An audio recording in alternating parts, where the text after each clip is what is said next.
Olá! Hoje a gente vai analisar um remédio caseiro que, olha, desperta curiosidade. Xarope de nabo com mel. As fontes que a gente consultou falam muito do uso tradicional para tosse, problemas respiratórios, e o nosso objetivo aqui é mergulhar nessas informações, né? Entender os supostos benefícios, por que essa mistura de nabo e mel, por que faria sentido, sabe?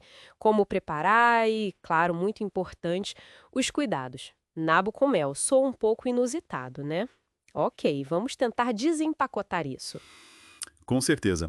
E o fascinante aqui é justamente isso. Investigar como ingredientes tão, tão comuns que a gente tem em casa podem ter propriedades que, pelo menos segundo a tradição e algumas análises, se complementam, né? Vamos ver o que as fontes dizem. Basicamente, a ideia sim se apoia nas propriedades de cada um que juntas fariam mais efeito. O nabo, por exemplo, é... ele é fonte de vitamina C, que a gente sabe que é importante para a imunidade. Aham. E também tem aqueles compostos sulfurados. Sabe aquelas substâncias que dão um cheiro mais forte para alguns vegetais? Sei, sei, tipo da cebola, do alho. Exato. E que, segundo alguns estudos que as fontes mencionam, parecem ter alguma ação contra micróbios. Já o mel, bem, esse é mais conhecido, né? Pelas propriedades antibacterianas naturais e por aquele efeito que acalma a garganta quando está irritada. Entendi. Então a ideia é que um potencializa o outro, tipo a ação contra micróbios do nabo seria diferente da do mel, mas elas agiriam juntas. Exatamente. A análise sugere isso, uma sinergia. Não é só somar A mais B, sabe? A combinação buscaria otimizar a resposta do corpo. O mel agindo como calmante antibacteriano e o noba entrando com vitaminas e esses compostos sulfurados que podem ter ação antimicrobiana e talvez ajudar a soltar o catarro. Isso leva direto para os benefícios que as fontes listam, né? O principal que falam é o alívio da tosse, o mel acalmando a irritação e o nabo, como você disse, ajudando a fluidificar, a soltar o muco. Isso. Falam também em combate a infecções, justamente por essa ação combinada, né? Antibacteriana e talvez até antiviral. Mencionam ainda efeito anti-inflamatório, ação descongestionante para ajudar a respirar melhor, um reforço para a imunidade por causa da vitamina C e antioxidantes e até alívio para roquidão. Pois É é. aqui que fica realmente interessante pensar nessa dupla trabalhando junta. Pois é, e apesar dessa lista toda de possíveis benefícios, o mais curioso, talvez, é que fazer o xarope em si é descrito como algo bem direto. O processo é simples mesmo. Ah, é? Como que faz? Olha, os ingredientes básicos são só um nabo, médio, bem lavado, claro, e umas 2 ou 3 colheres de sopa de mel. Só isso. Ok. O passo a passo que descrevem é assim: fatia o nabo em rodelas finas. Aí, num pote de vidro limpo, com tampa, você vai intercalando as camadas, sabe? Uma de nabo, uma de mel. Nabo, mel. Certo. Tipo uma lasanha de nabo e mel. Tipo isso. Aí você fecha o pote e deixa descansando em temperatura ambiente mesmo por umas 8 a 12 horas. Ou deixa de um dia para o outro, que é mais fácil. Nesse tempo, o nabo vai soltar a própria água que se mistura com o mel, formando um líquido. E esse líquido que se forma é o xarope. Exatamente.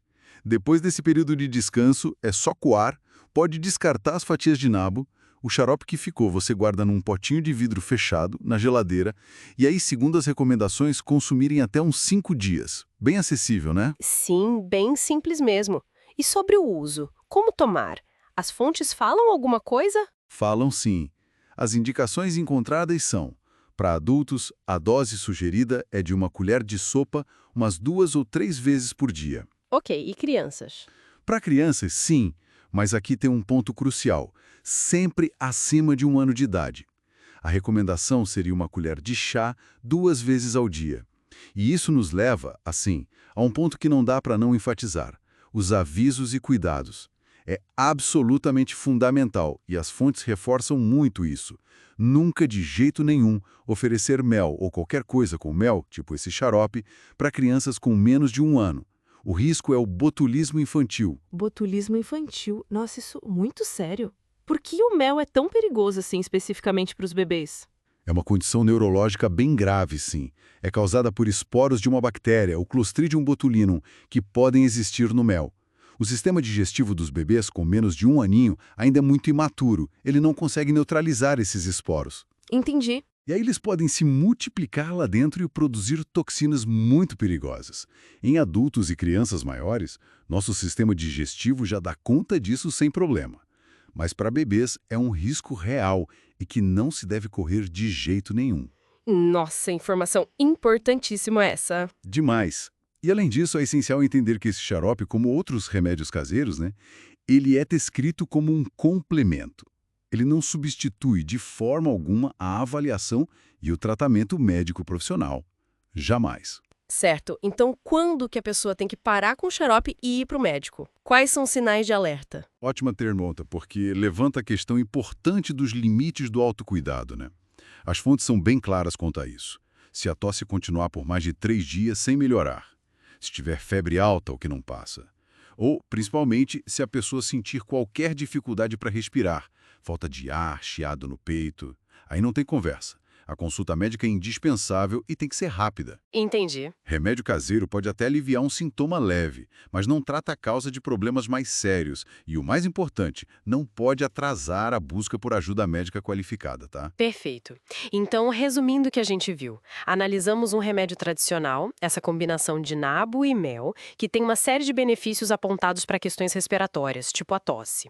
É relativamente simples de fazer em casa, Aham. mas exige atenção máxima aos cuidados, principalmente a proibição total de mel para menores de 1 ano por causa do botulismo e ter clareza que ele é só um auxiliar, né? Não é a cura mágica e não substitui o médico. Exato. E se a gente conectar isso a um quadro mais geral, a gente vê um exemplo interessante de como o conhecimento popular tenta usar as propriedades de ingredientes do dia a dia. Mostra como é importante entender tanto os possíveis benefícios quanto as limitações, que são cruciais, dessas abordagens mais naturais. Verdade. O ponto-chave aqui é o discernimento, sabe? É saber quando um remédio caseiro pode, talvez, oferecer algum conforto para um sintoma leve e quando os sintomas já estão gritando que é hora de procurar um profissional de saúde para ter o diagnóstico e o tratamento certo. Uma reflexão muito importante sobre equilíbrio, informação e responsabilidade no cuidado com a saúde. E com isso, a gente conclui nossa análise de hoje sobre as informações disponíveis do xarope de nabo com mel.